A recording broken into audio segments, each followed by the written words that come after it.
നമസ്കാരം കൂട്ടുകാരെ, ഇന്ന് ഞാൻ പറയാൻ പോകുന്നത് പാമ്പിനെ നമ്മുടെ വീട്ടിലും പരിസരത്തിലും നിന്ന് അകറ്റാനുള്ള വഴികളെക്കുറിച്ചാണ്. ഓരോ വർഷവും നിരവധി മരണങ്ങളാണ് പാമ്പ് കടിയേറ്റ് സംഭവിക്കുന്നത്.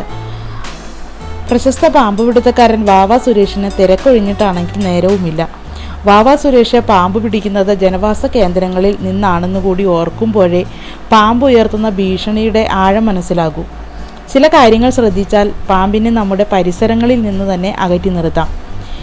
വീടിൻ്റെ സമീപത്ത് ഉണ്ടാകാനിടയുള്ള പാമ്പുകളെപ്പറ്റി ഏകദേശ ധാരണ ഉണ്ടായിരിക്കണം. ഓരോ പ്രദേശത്തെയും ഭൂമിശാസ്ത്രം അനുസരിച്ച് വ്യത്യസ്ത തരം പാമ്പുകളാണ് ഉണ്ടാവുക.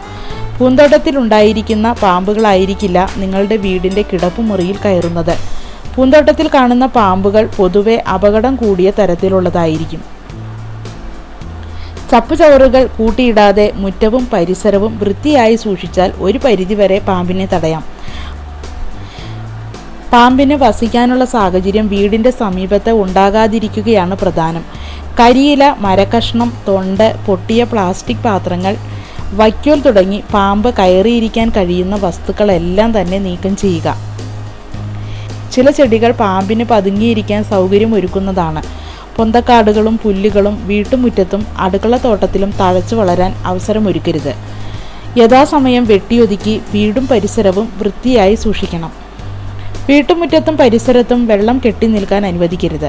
പൊതുവെ വെള്ളത്തിൻ്റെ സാന്നിധ്യം പാമ്പിനെ ആകർഷിക്കുന്നതാണ്.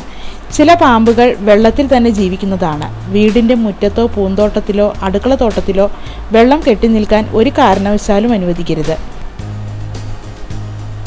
മുറ്റത്തും അടുക്കളയിലും പൂന്തോട്ടത്തിലുമെല്ലാം വെളുത്തുള്ളി ചതച്ച് വെള്ളത്തിൽ കലക്കി തളിക്കുന്നത് പാമ്പുകൾ വരാതിരിക്കാൻ സഹായിക്കുന്നതാണ്. ഈ ഗന്ധം കേട്ടാൽ പാമ്പുകൾ വരികയില്ല. ഇതുപോലെ ചെറിയ കാര്യങ്ങളിൽ ശ്രദ്ധയുണ്ടായാൽ പാമ്പിനെ പേടിക്കാതെ വീട്ടിൽ കിടന്ന് ഉറങ്ങാം. കൂട്ടുകാർക്കെല്ലാം ഈ വീഡിയോ ഇഷ്ടപ്പെട്ടെങ്കിൽ ഇതിന് ലൈക്ക് ചെയ്യുക.